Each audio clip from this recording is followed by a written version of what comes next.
Incêndio registrado sábado à noite na Gleba Palhano. Me dá imagens de lá. Toda a Madre Leônia Milito teve trânsito complicado em parte dele. O trânsito chegou a ser bloqueado porque o fogo começou nesse apartamento.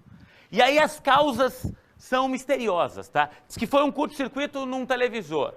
Chegaram a falar que o cachorro da casa teria mordido o fio do televisor e isso deu início ao fogo. Mas aí a moradora que não estava em casa na hora disse que levou o cachorro com ela. O cachorro não estava em casa. O fato é que isso provocou um enorme susto. Os moradores do prédio inteiro acabaram descendo e a nossa equipe acompanhou tudo. Já já a gente vai entender ao vivo com o Lamartine ali, com o Capitão Costa dos Bombeiros, o que é que eles conseguiram notar no local, né? Até porque pela experiência, eles vão conseguir entender o que é que exatamente pode ter dado início ao fogo. Você que tiver vídeos, a gente recebeu um montão no final de semana, tá? Muito obrigado, você faz o jornalismo da RIC com a gente. Põe aqui, Sandro, 991210893. Se você tiver vídeos dessa história e desse incêndio, manda pra mim, tá? Olha só, enche a tela. Essas imagens aí chegaram através do telefone celular. São moradores do entorno, gente que passava por lá. E dessa forma, a gente vai contando as histórias. As coisas que acontecem perto de você e que são flagradas por você nos ajudam a contar um pouco do dia a dia da nossa cidade, da nossa região. Reportagem completa desse incêndio agora aqui na RIC.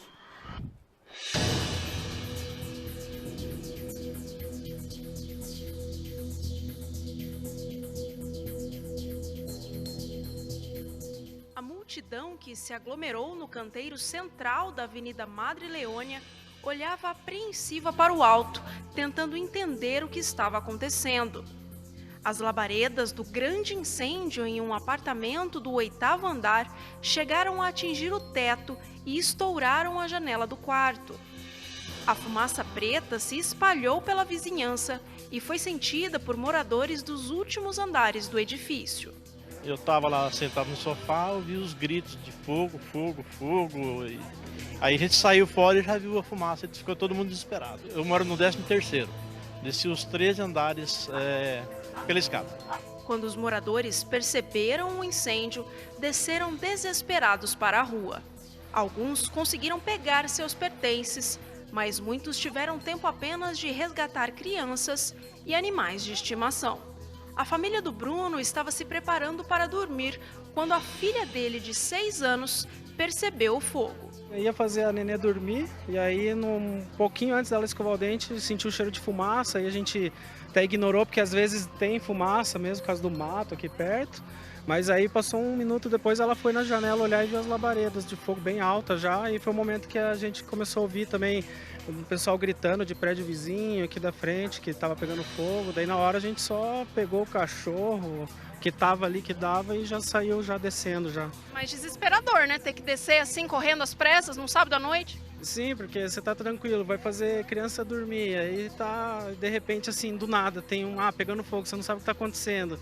Na hora bate o desespero, a gente começa a ver, gritar, e a única coisa que a gente pensa é em salvar a vida, né? Dezenas de pessoas se aglomeram aqui no canteiro central da Avenida Madre Leônia, tentando entender o que aconteceu. Muitas pessoas são motoristas, pessoas que passavam aqui pelo local, e outros são moradores que precisaram evacuar o prédio às pressas. Na chegada do Corpo de Bombeiros, muitos moradores das 2 torres do condomínio estavam descendo pelas escadas, ainda sem entender a dimensão do incêndio. Não estava completamente evacuado, mas nós conseguimos finalizar a evacuação dele, checamos durante o próprio combate se existiam pessoas ainda no corpo da escada, que acabou sendo contaminado pela fumaça. Felizmente não havia ninguém e ninguém teve nenhum ferimento devido a esse incêndio. A moradora do apartamento 802 contou aos bombeiros que ainda pela manhã sentiu um cheiro de queimado na televisão que ficava no quarto dela. Sem saber da gravidade do possível curto-circuito, ela passou o dia fora e só voltou quando soube que o apartamento tinha sido consumido pelas chamas. Quando o Corpo de Bombeiros foi acionado, o quarto já estava todo em chamas, propagando para as outras mobílias da própria unidade. O incêndio conseguiu ficar contido dentro dessa única unidade, não se propagando para nenhuma unidade, nem na lateral, superior ou inferior.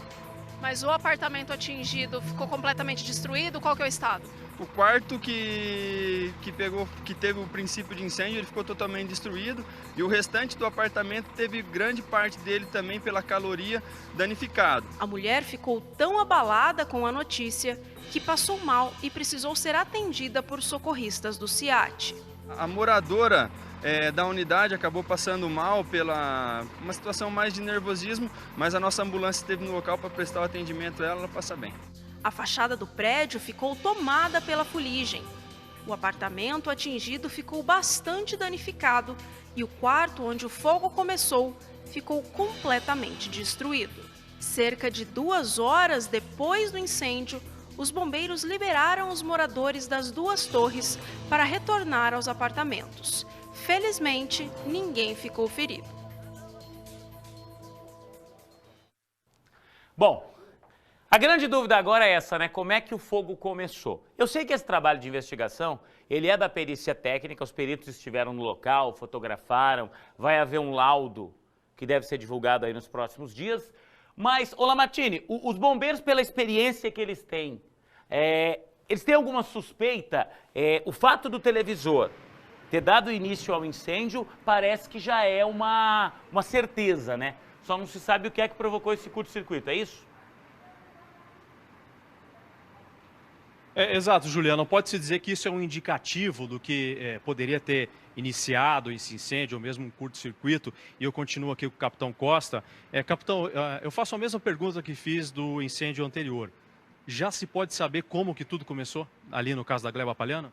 Não, somente com a perícia para que nós tenhamos essa informação assertiva. No entanto, no caso especificamente do prédio, a moradora confidenciou às nossas equipes que pela manhã ela teria sentido o cheiro de um material queimado. Então isso pode ser uma evidência a ser relatada. E aquela história de que um cachorro teria mordido um cabo ou um fio elétrico, isso não foi relatado em nenhum momento? Não, oficialmente as nossas equipes não foi relatado. Houve dificuldade também no combate ao incêndio ali? De que forma que foi feito esse trabalho? O trabalho todo foi concentrado na utilização dos mecanismos de prevenção de incêndio do prédio. Então, o sistema de hidrante foi realizado, as pessoas puderam ser retiradas também utilizando a escada de combate a incêndio. Muitas pessoas que viram a outra reportagem podem até perguntar por que os bombeiros não utilizaram o mesmo equipamento, aquela escada alta, Magiros, para chegar nesse apartamento. A utilização da plataforma, ela requer alguns critérios para ser utilizado. Então, no caso específico do prédio, o recuo por cerca de 70 metros inviabilizava a utilização da escada, que seria um complemento, né? É importante frisar sempre que a edificação ela deve contar com os requisitos mínimos de segurança, no caso o hidrante e as escadas, que permitiram o combate e a evacuação da edificação. No resultado de tudo isso, houve algum comprometimento estrutural neste prédio? Não, somente foi isolado para que a perícia possa apontar as causas, mas já foi liberado para que os outros condôminos pudessem revoltar à sua residência. Vocês têm alguma orientação quando a pessoa sai do apartamento, vai viajar, o apartamento fica sozinho, uma orientação no sentido de se minimizar se houver algum curto-circuito, algum incêndio, para que esse fogo não se alastre, algo nesse sentido? É sempre a prevenção na parte elétrica, então sempre a pessoa está atenta a esses detalhes. Uma outra orientação básica que nós damos, assim que as pessoas retirarem das suas residências, elas deixarem fechadas as portas dos cômodos.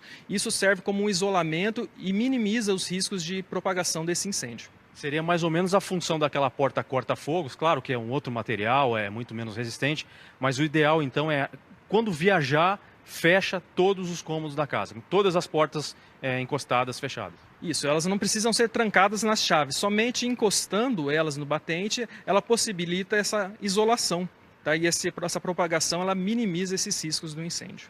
Tá certo, capitão, a gente agradece a sua participação aqui no Balanço Geral. Olha, é muito importante isso que ele disse, hein, Juliana? Eu confesso que eu não sabia, é uma super orientação aí, para que se evite a destruição total do imóvel, se é que isso é possível, e foi possível ou não, nesse caso da gleba palhana, por exemplo, né, Juliana?